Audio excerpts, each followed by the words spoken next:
पूरी तरह चीन के शिकंजे में आ चुका नेपाल इससे पहले भी भारत के खिलाफ हाल के महीनों में कई मोर्चे खोल चुका है। सबसे विवादास्पद और खतरनाक दांव था भारत के कुछ हिस्सों पर अपना दावा ठोक देना। पिछले महीने ही उत्तराखंड के 3 रणनीतिक रूप से अहम इलाकों को नेपाल ने अपने नक्शे में शामिल कर लिया था। इसके बाद से ही भारत नेपाल रिश्ते हाल के साल में सबसे खराब दौर में पहुंच गए थे।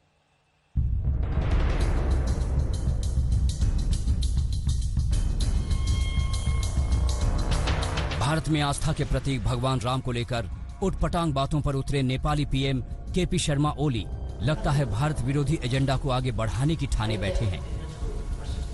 हाल के हफ्तों की सिलसिलेवार घटनाओं को देखें तो साफ है कि वो अदावत की आग को किसी भी कीमत में भड़काना चाहते हैं। कुर्सी बचाने की गरज से महीनों से चालाक चीन का मोहरा बन रहे नेपाल के प्रधानमंत्री ओली ने सबसे खतरनाक दांव तो पिछले महीने ही खेला था। ओली ने इतिहास और तथ्यों से परे जाकर भारत के कुछ इलाकों को नेपाल के नक्शे में दिखा दिया था। ये विवाद अब तक बरकरार है, जिसने भारत और नेपाल के संबंधों में आजादी के बाद पहली बार खिंचाव ला दिया था।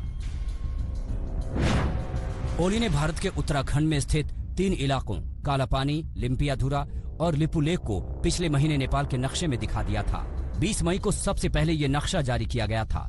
भारत ने इस पर कड़ा ऐतराज भी जताया था। इसके बाद 13 जून को नेपाल ने संविधान में संशोधन कर नए नक्शे को पारित कर दिया। भारत ने साफ कर दिया कि नेपाल का दावा ऐतिहासिक तथ्यों या सबूतों पर आधारित नहीं है और इसका कोई मतलब भी नहीं है। जिन इलाकों पर नेपाल ने दावा ठोका है वो रणनीतिक रूप से अहम है और उत्तराखंड में पड़ते हैं। नेपाल ने उन तमाम महीनों में जुबान नहीं खोली जब धारचूला से लिपुलेख तक भारत 80 किलोमीटर की सड़क बना रहा था, लेकिन चीन ने फन उठा लिया तो जहरीले इरादों में नेपाल भी उसके साथ हो लिया। और जब भारतीय मीडिया ने घरेलू मोर्चे पर बुरी तरह घिरे ओली की कारगुजारियों का खुलासा करना शुरू किया तो ओली ने भारतीय चैनलों पर ही नेपाल में बैन लगा दिया।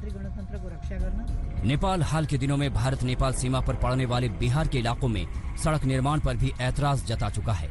हकीकत ये है कि ओली इस खेल में खुद उलझ गए हैं। चीन नेपाल को शिकंजे में ले रहा है, लेकिन कुर्सी की मुंह में ओली चीन को मोहरा बना रहे हैं। आज तक ब्यूरो। नमस्कार, मैं हूं अंजना ओम कश्यप। हमें उम्मीद है ये वीडियो आपको पसंद आया होगा। लेटेस्ट खबरों के लिए यूं ही देखते रहिए आज तक और इस वीडियो के पसंद आने पर लाइक, शेयर एंड सब्सक्राइब करना ना भूलें।